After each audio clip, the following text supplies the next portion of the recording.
Saya akan pagi hari ini menyampaikan firman Tuhan tentang sukacita dan damai sejahtera, joy and peace. Bulan Juli, Impact Community Indonesia mengambil tema tentang buah roh. Galatia 5, ayat 19, kita baca sama-sama. Anda baik-baik? Anda baik-baik? Yes. Ayat 19, Galatia 5, ayat 19, kita baca sama-sama. Perbuatan daging telah nyata, yaitu percabulan, kecemaran, hawa nafsu, penyembahan berhala, sihir, perseteruan, perselisihan, iri hati, amarah, kepentingan diri sendiri, percideraan, roh pemecah, kedengkian, kemabukan, pesta pora, dan sebagainya.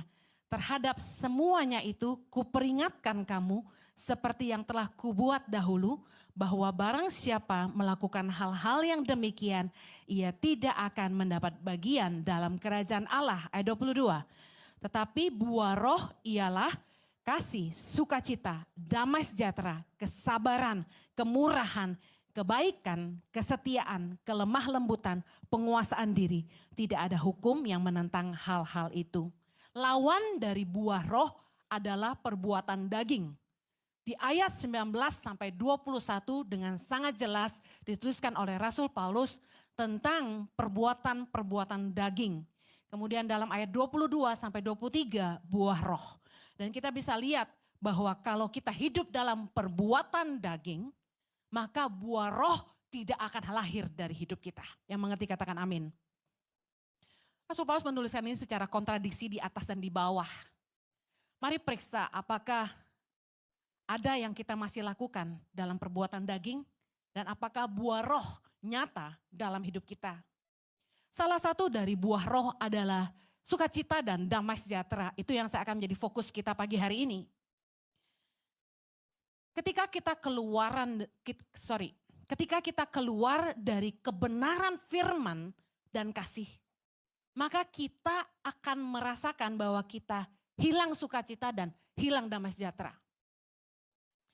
Saya ingin kita lihat dalam perbuatan daging, saya ambil contoh dari situ. Dikatakan perselisihan, percideraan. Saya yakin ketika kita bertengkar dengan orang lain, marah, pahit, dengki, bahkan iri hati terhadap orang lain, pasti sukacita dan damai sejahtera hilang dari hati kita. Gak mungkin Anda baik-baik saja kalau Anda sedang marah. Ada di sini yang kalau pagi itu bertengkar sama pasangan pergi kerja dengan perasaan damai dan sukacita? Mustahil. Ketika kita marah, kita benci, kita dengki, sakit hati, langsung reaksi utama sukacita dan damai sejahtera hilang dari hati kita. Saya ingin kasih contoh-contoh ini supaya Anda mengerti bahwa ketika Anda hidup dalam perbuatan daging, buah roh tidak ada. Yang berikutnya. Ketika kita hidup dalam dosa dan kebohongan, mana ada orang selingkuh, sukacita dan damai sejahtera? Oh Bu Heni, waktu saya selingkuh saya bahagia. Karena selingkuhan saya membuat saya lebih bahagia daripada pasangan saya. Tapi sesungguhnya saya yakin, sukacita itu semu. Karena tidak ada orang yang bikin salah bahasa bahagia. Ketika kita keluar dari kebenaran, ketika kita hidup dalam dosa, kita hidup dalam percabulan, having sex before marriage. Ngumpet-ngumpet, papa mama gak tahu. Kita bikin mobil goyang di tempat gelap misalnya. Itu bahasa-bahasa kayak gitu ya.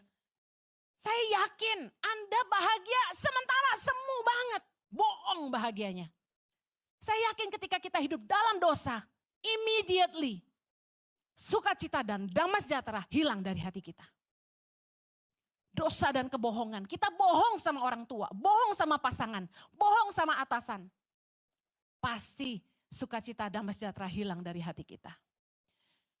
Berikutnya, ketika kita hidup dalam kebodohan, dalam kemunafikan. Kebodohan itu seperti apa? Udah tahu nggak boleh dilanggar. Kita itu sering gini, aturan dibuat untuk dilanggar kan Bu Heni? Padahal aturan dibuat untuk menjaga kita. Katakan amin. Kecelakaan lalu lintas sering kali terjadi karena apa? Karena orang gak ngikut aturan. Nggak boleh lebih dari 100 kilo, orang hajar 140, zoom. Akibatnya kecelakaan. Dibilang nggak boleh main handphone sambil nyetir. Itu aturan yang baik. Tapi banyak orang langgar, termasuk pendeta. Ya kan? Istri harus marah-marah. Taruh dulu handphonenya. Curhat. Gak mau dengar. Ada orang yang main handphone kecelakaan di jalan tol berapa banyak? Aturan dibuat untuk menjaga kita. Katakan aturan dibuat untuk menjaga saya. Supaya apa? Supaya kita tidak celaka. Orang tua kasih tahu. Jangan having sex before marriage. Anak muda bilang gini. Orang tua zaman kuno gak ngerti pergaulan zaman sekarang. Padahal aturan dibuat untuk apa? Supaya kamu gak hamil di luar nikah. Supaya kalau kamu sampai disia-siakan sama pasanganmu, kamu tidak menyesal. Habis ini ada yang cut nih khotbah saya pasti. Dibuat. Jangan sex before marriage. Kita berbuat bodoh ketika kita tahu sesuatu nggak boleh tapi kita tetap lakukan. Itu perbuatan bodoh. Orang yang berlaku bodoh nggak mungkin sukacita dan damai sejahtera. Munafik. Kita nggak baik-baik saja, tapi kalau orang tanya, apa kabar? Kita jawab apa? Orang Kristen jawab apa? Luar biasa. Itu tuh dikte yang salah. Saya percaya bahwa kita harus dengan iman mengatakannya bahwa kita baik-baik saja. Tapi it's okay ketika saya bertanya kepada Anda, are you okay? Dan Anda jawab, no I'm not. Is it okay? Karena munafik banget ketika Anda tuh sedang berantem sama pasanganmu dan berada di ambang perceraian. Dan saya bertanya apakah Anda baik-baik dan Anda jawab, yes we are fine. Itu bohong. Anda sedang gak baik-baik, keuanganmu sedang gak baik-baik, tapi Anda bilang, I'm fine. Bisa sukacita gak kalau munafik? Pelayanan. Harus kudus dong katanya. Tapi Anda gak kudus sebenarnya. Melayani bisa dengan sukacita? Gak mungkin. Ketika kita melanggar aturan, ketika kita melakukan apapun di luar kebenaran firman Tuhan. Dan ketika kita melanggar prinsip atau nilai yang kita pegang, pasti damai sejahtera hilang. Sukacita hilang. Orang kalau ngerasa salah pasti takut. Betul nggak? Mecahin vas bunga aja deh, jangan dosa yang gede-gede. Takut nggak? Takut. Waduh, kita datang ke rumah orang kaya nih ceritanya. Nggak sengaja kesenggol, makanya jujur aja saya kalau onsite komsel tuh jangan di rumah orang yang kaya banget deh ya. Salah pegang jatuh nanti pecah, Ici nggak bisa ganti loh. Hah? Kita takut, waduh Gucci-nya berapa nih harganya gitu kan. Kita udah panik. Rasa bersalah pasti membuat orang hilang damai sejahtera dan sukacita. Nah, mari kita bahas tentang buah roh sukacita. Sebenarnya luar biasa, roh sukacita ini, buah roh sukacita adalah kebahagiaan. Dan semua orang sebenarnya pengen bahagia. Ada di sini yang nggak mau bahagia? Siapa yang di sini yang mau bahagia? Miliki buah roh sukacita. Mari kita lihat. Yohanes 15, ayat 10 sampai 12. Yang mau bahagia baca sama-sama. Jikalau kamu menuruti perintahku, kamu akan tinggal di dalam kasihku. Seperti aku menuruti perintah Bapakku dan tinggal di dalam kasihnya. Semuanya itu kukatakan kepadamu supaya sukacitaku ada di dalam kamu dan sukacitamu menjadi penuh. Ayat 12. Inilah perintahku supaya kamu saling mengasihi seperti aku telah mengasihi kamu. Kebahagiaan yang sejati diperoleh ketika kita hidup dalam kebenaran firman dan dalam kasih. Saya ingin bahas contoh-contoh yang mudah tentang gaya hidup kasih. Contohnya, mengampuni orang yang bersalah. Tahu nggak? Orang itu akan lebih bahagia kalau dia murah hati. Murah hati nggak hanya bicara soal memberi, tapi bagaimana dia dengan mudah mengampuni orang yang bersalah. Ada orang yang begitu pendendam, begitu sakit hati, disimpan sampai mati. Saya yakin yang model gini jauh dari kebahagiaan. Tapi orang yang legowo, ngerti bahasa Jawanya legowo tuh hatinya luas. Orang salah ya sudahlah. Satu kali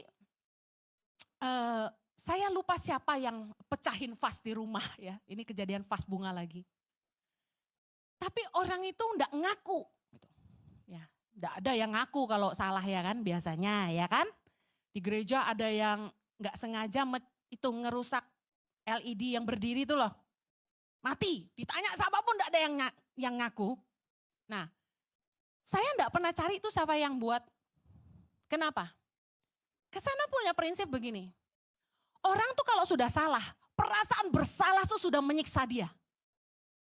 Tanpa kita perlu menghakimi dia, tanpa kita perlu marah-marah, orang kalau tahu dia salah, dia sangat tersiksa. Makanya kenapa sebaiknya kita jujur kalau kita salah. Sorry, saya yang mecahin misalnya gitu.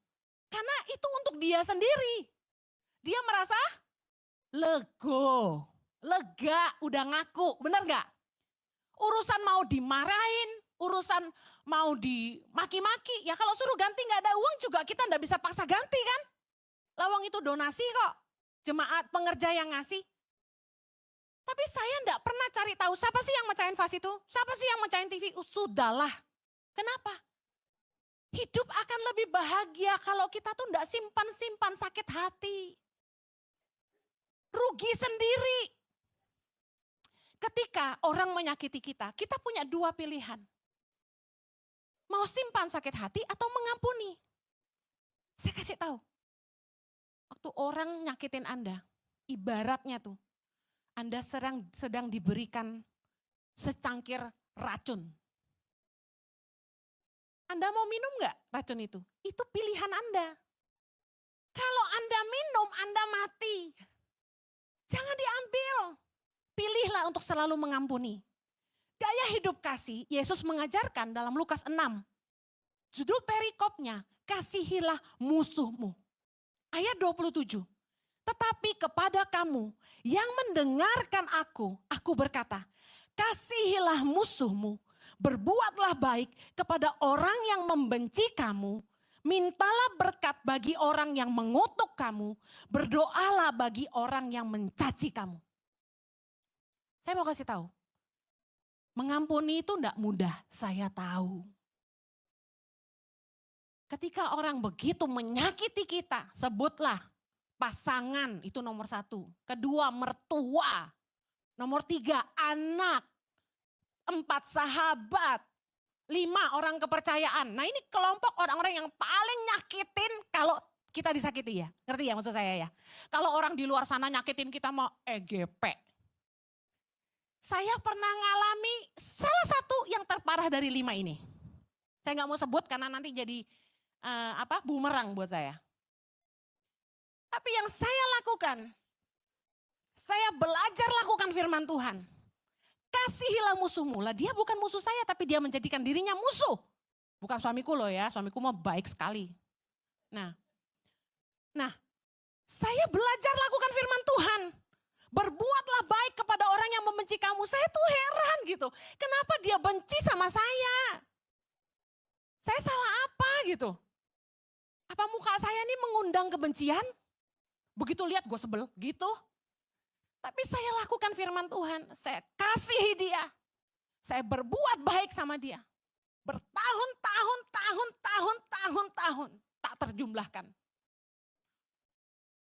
Saya doakan dia. Kata firman Tuhan, mintalah berkat kepada orang yang mengutuk kamu, berdoalah bagi orang yang mencaci kamu. Gak cuma dicaci maki, saya dibenci. Tapi saya tabur dengan kebaikan, saya doakan. Saya kasih tahu, gak sebentar, puluhan tahun. Tapi saya menuai dengan luar biasa. Apa yang saya tuai? Yang pertama sukacita dan damai sejahtera. Karena ketika kita benci sama orang gak mungkin kita damai. Gak mungkin kita sukacita, pasti mukanya meletot, turun ke bawah. Tapi kalau kita legowo, sudahlah semua orang bisa bikin salah. Ampuni saja. Katakan ampuni saja. Angkat tangannya semua, begini. Ampuni saja. Shake it off ya. Ada lagunya kan? Shake it off, shake it off. Kalau orang ngomongin kamu, shake it off, shake it off. Kalau orang nyakitin kamu, shake it off, shake it off. Habis ini gue jadi Henny, Swift. Anak saya ngefans banget Zoe sama Taylor Swift. Nah, dengerin. Jangan simpan benci, gaya hidup kasih yang Yesus ajarkan. Yang membuat kita tuh hidup bahagia dan sejahtera. Karena kita gak simpan dendam. Ketika ada hamba Tuhan bilang gini, saat ini juga siapa yang sakiti hati kamu? Kamu benci sama siapa? Coba ampuni dia. Saya bingung mikirnya, siapa ya? Karena gak ada, saya gak benci siapa-siapa. Gaya hidup kasih yang berikutnya, memberi. Tahukah Anda bahwa memberi membuat orang bahagia? Orang pelit tuh gak bahagia. Jamin. Orang yang suka memberi pasti bahagia. Kisah Rasul 20 ayat 35. Bukan kata Henny Kristianus, tapi kata Yesus Kristus. Asik ngeraim. Baca sama-sama Kisah Rasul 20 ayat 35. Dalam segala sesuatu telah kuberikan contoh kepada kamu bahwa dengan bekerja demikian kita harus membantu orang-orang yang lemah dan harus mengingat perkataan Tuhan Yesus sebab ia sendiri telah mengatakan adalah lebih berbahagia memberi daripada menerima. Anda suka gak diberi? Suka gak dikasih? Suka banget. Tapi Yesus berkata, terlebih berbahagia memberi daripada menerima. You know why? Karena yang bisa memberi dia punya lebih. Amen. Bahagia tuh gak perlu miskin, gak perlu kaya. Gak ada urusannya. Banyak dikit uang Anda tidak mempengaruhi kebahagiaan Anda. Nikah sama orang kaya sama nikah sama orang biasa enggak membedakan sama sekali. Saya lihat sendiri. Kami hidup sederhana, kami lebih bahagia daripada beberapa teman yang kawin sama orang yang sangat-sangat kaya. Saya sudah saksikan dalam hidup saya. Jadi miskin kaya tidak menentukan kebahagiaan kita, katakan amin. Tapi bagaimana Anda bisa bahagia adalah ketika Anda punya kemurahan hati yang luar biasa. Yesus berkata, terlebih berbahagia memberi daripada menerima. Suatu hari ada seorang peneliti psikologi dari University of Chicago Booth School of Business, Ed O'Brien PhD. Dia membuat sebuah penelitian ya, ditulis ini, Anda bisa temukan di Google. Ditemukan bahwa memberi kepada orang lain adalah sumber kebahagiaan pada diri seseorang. Terlepas dari seberapa sering ia melakukannya. Dalam penelitiannya, Ed O'Brien melakukan dua penelitian. Yang pertama, dia pakai mahasiswa-mahasiswa di universitas. Mereka diberi uang sebanyak $5 setiap hari selama 5 hari.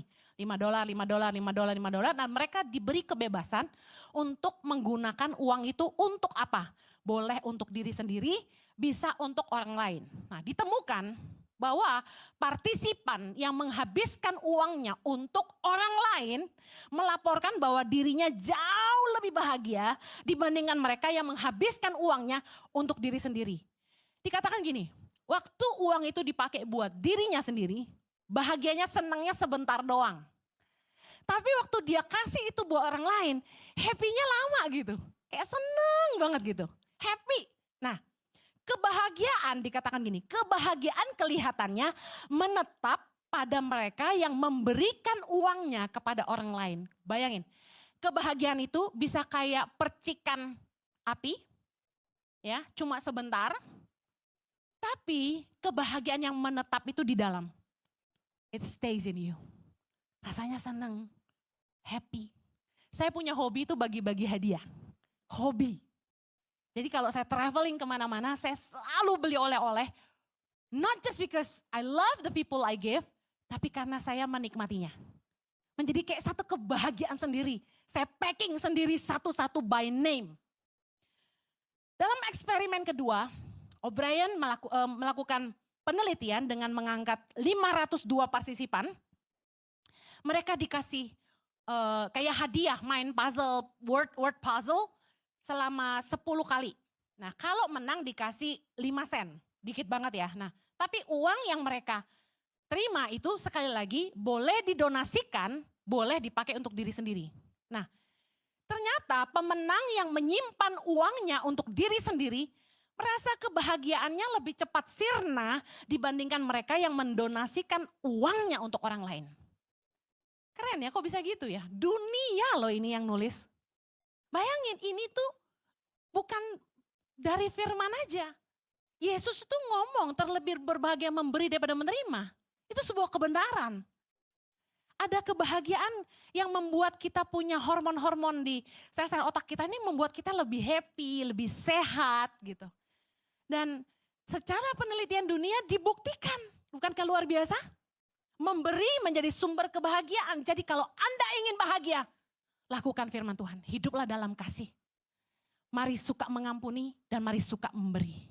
Katakan sebelah kanan kirimu, kalau yang mengampuni gak pakai duit aja lu pelit, apalagi yang pakai duit gitu.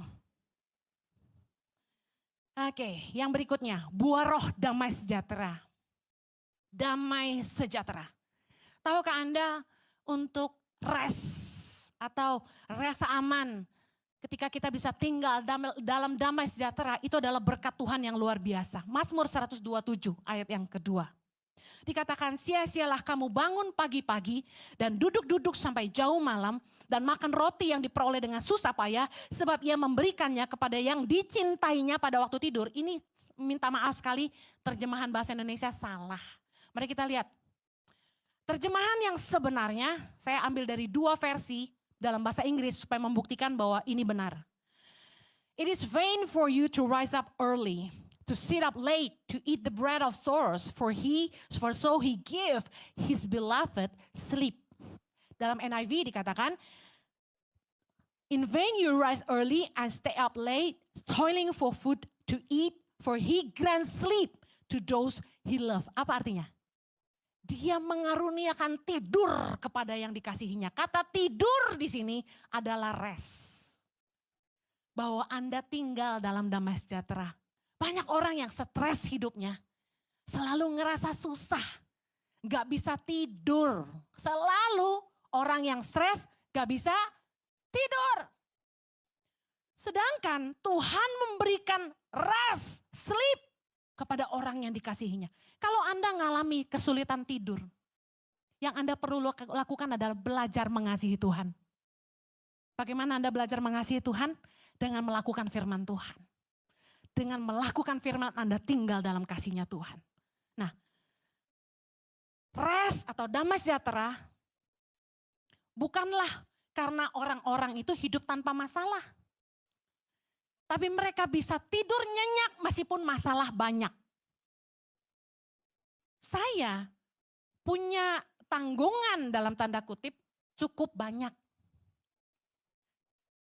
Luar biasa waktu saya ke New Zealand kemarin, pelayanan di Christchurch, gembalanya Pastor Catherine mendapatkan nubuatan buat saya, dia bilang gini, bahwa Tuhan memberikan kamu anak kembar, Chloe dan Zoe, itu secara duniawi, tapi secara rohani, dari hidupmu, dari rahimmu secara rohani, kamu melahirkan dua anak kembar, YTP dan Ici.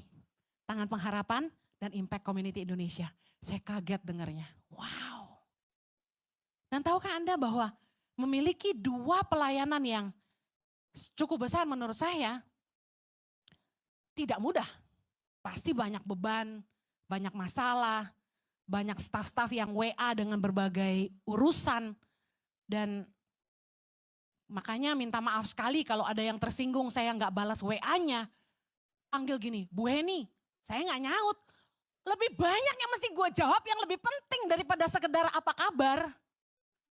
Nah beberapa yang nggak ada di konteks saya pun nggak ada namanya, saya pasti nggak balas. Makanya harus ngomongnya komplit. Halo Bu Heni, saya mau ngomong gini bla bla bla bla. Nah jadi kan jelas, nggak dua kali tektokan. Nah saya bisa tidur nyenyak setiap malam. Saya sama sekali nggak pusing tuh, nggak stres, nggak khawatir. Meskipun setiap bulan Tangan Pengharapan itu saat ini harus punya uang kurang lebih di atas 2,5 M untuk running the whole foundation. Ngeri nggak? Tiap bulan Bapak Ibu. Kalau dipikirin ya pusing, tapi saya nggak pernah mikir. Saya percaya. Saya santai aja. Saya percaya sama Tuhan. Bahwa tangan pengharapan bukan pelayanan saya. Bahwa tangan pengharapan adalah milik Tuhan. Kalau Tuhan yang utus, dia yang urus. Anak-anak Indonesia ada 6.500 di 87 center saat ini, seluruh Indonesia. Dari Nias, Mentawai sampai Papua, Maluku Utara, Sulawesi sampai ke NTT yang harus kami urus. Ada 8 sekolah berasrama yang sudah berjalan dan masih ada 2 lagi yang harus dibangun seperti visi yang Tuhan berikan untuk melahirkan 1.000 pemimpin bagi Indonesia. Biaya kuliah yang sangat mahal, biaya hidup yang tidak murah. Belum lagi kalau anak-anak banyak maunya. Wah, saya kasih tahu, itu saya sekarang ini sudah di titik rest. Orang itu bisa damai sejahtera bukan karena nggak punya masalah. Tapi mereka tetap bisa tidur nyenyak walau masalah banyak. Yang mengerti katakan amin. Kita bisnis, kita kerja, menikah, punya pacar, apa nggak ada masalah? Kayaknya yang nggak merit lebih awet muda daripada yang merit loh saya liatin. Kenapa? Karena nggak pusing ngurusin istri katanya. Nggak pusing ngurusin suami. Lebih awet muda, saya perhatiin ada teman mama saya, umurnya lakcap go, 65. Masih awet muda, masih lincah sana sini. Yang merit udah. Mukanya udah keriput-keriput, matanya kerut-kerut, kuningnya kerut-kerut. Tapi kamu enggak sayang, puji Tuhan.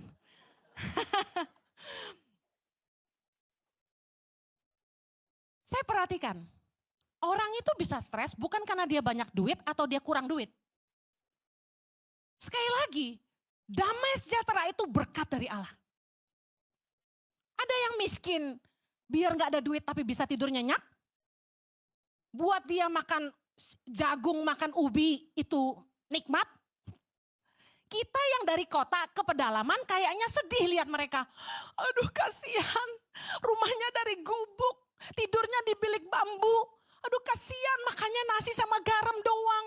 Aduh kasihan makannya jagung. Kita lihatnya kasihan. Mereka yang kita lihat enggak stres. Nikmat aja tuh makan sirip pinang. Bener, saya nyaksiin sendiri. Kategori stres itu kayak gimana ya kalau soal gak ada duit ya. Yang bikin stres itu karena lu banyak mau gitu. Bener, yang bikin stres itu karena orang selalu gak pernah merasa cukup. Contohnya nih, saya ketemu orang kaya banget. Biar yakin. Dia stres terus, susah tidur, bahkan gak bisa tidur. Begadang sampai pagi. Jiwanya gelisah. Padahal hartanya banyak, dia mau beli apa juga bisa. Mau kemana juga bisa. Tapi hidupnya selalu stres, ribut terus dengan pasangannya.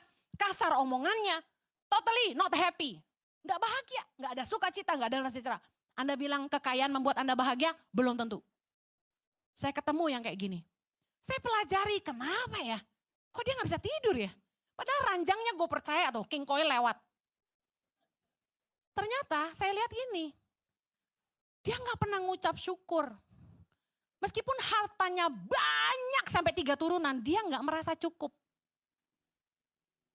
Dan yang signifikan, dia hidup dalam kecemaran, hawa nafsu, kedagingan, pesta pora, kemabukan, orangnya suka marah.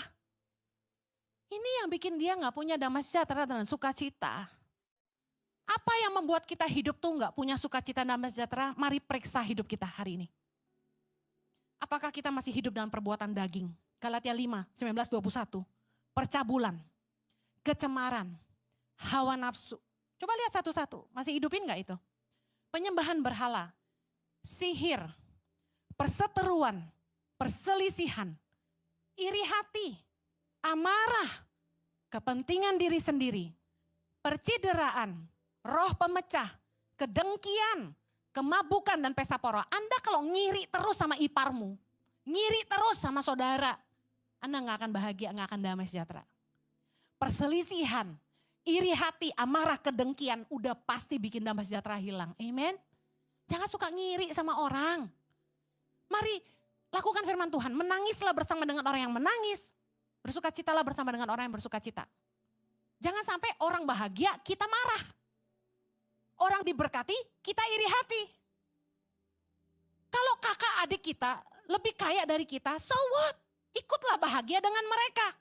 Saya kasih tahu, lebih baik keluarga kita tuh lebih kaya dari kita. Kenapa? Kalau mereka miskin, nyusahin kita. Kenapa mereka lebih kaya, kita malah jadi iri hati? Harusnya kita syukuri kalau mereka lebih kaya, mereka yang berkatin kita, amen. Jangan malah iri hati.